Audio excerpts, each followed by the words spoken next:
Mabilisang update po tayo. Pinasabog na po ni Coach Jojo Lastimosa ang posible umanong trade na niluluto sa pagitan ng TNT at Terra Firma para kay Christian Standhardinger. Tutukan po natin yan. Umami naman si Mikey Williams na gusto pa niyang makasama ulit ang grupo ng TNT na dati niyang kinabibilangan. Exciting po yan. At si Coach Chot Reyes, sinagot po ang issue tungkol kay Mikey Williams. So tutukan po natin ang lahat ng yan. Pero bago yan, pakisubscribe, like and share na lang muna para pareho tayong updated. Matagal nang usap-usapan ang posibleng pag-aalok ng TNT Tropang Giga kay Christian Standhardinger. Ayon sa balita, posibleng kuhanin ng nasabing grupo ang serbisyo ni C-Stand sakaling matapos ang kontrata nito sa Terra Firma noong Disyembre ng nakaraang taon.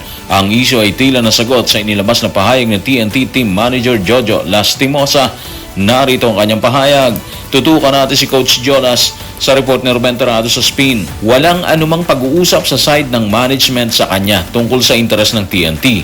Unang-una, hindi namin siya hinahabol kasi wala namang kaming maibibigay at hindi naman siguro makatwiran na sirain namin ang chemistry namin. Okay, so nasagot na yung mga dating usap-usapan na posibleng kuhanin ng TNT si C-Stand, di ba? At base kay Coach Jolas, wala silang balak na kuhanin. Ibig sabihin, nakatutok sila sa anumang ibibigay ng kasalukuyan nilang hanay. Actually, totoo yung sinasabi ni Jolas Yung chemistry ng team, nakataya po yun kung magbabago or magpapasok sila ng bago katulad ni C-Stand na nanggaling sa Ginebra bago na trade sa Terra Firma, di ba?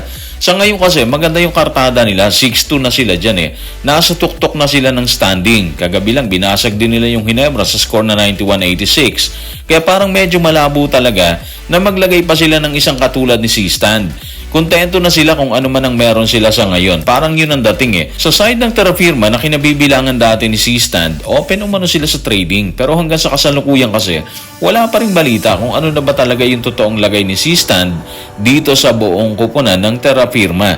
So wait and see na lang siguro tayo kasi nabanggit na dati ni Christian na magre-retiro na lang siya matapos ang kontrata sa Terra Firma. Pero hindi pa rin malinaw ang lahat tungkol sa isyong yan Kung itinanggi ni Coach Jojo Lastimosa ang nasabing usapin tungkol kay Christian Standhardinger, hindi naman ikinaila ni Mikey Williams na nakita sa courtside habang may bakbakan ng Ginebra at TNT Tropang Giga na gusto niya ulit makasama ang mga dating kasamahan sa team. Pero tahasan din niyang inamin na may mga bagay na kailangan pang ayusin sa pagitan nila ng dating kupunan. Narito ang kanyang pasabog. Tutukan natin si Mikey Williams sa report ni John Ballesteros ng One Sports. Gusto ko silang makasama dyan, pero may mga bagay kasi na kailangan pang tugunan Miss na miss ko na sila sa totoo lang. Gusto ko rin silang makita. Wish ko lang nakasama nila ako sa bakbakan. Panahon na lang siguro yung magsasabi kung posible pa yon. So minado naman siya na sobrang niyang na-miss ang grupo niya sa TNT, di ba? Yung mga dati niyang kasamahan dito sa team.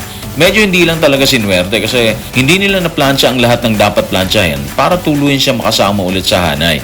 Pero base naman sa mga sagot niya, parang may chance pa na maayos ang gusot sa pagitan nila ng dating kupunan. Yung linya niya kasi na wish niyang kasama siya sa bakbakan, andun pa rin yung gigil niya at puso para sa team. Ang problema, nung matanong ng media kung may naganap na kasunduan o may kontrata na bang inialok ang TNT sa kanya, umamin siya at ayon sa kanya wala pa pong ganun.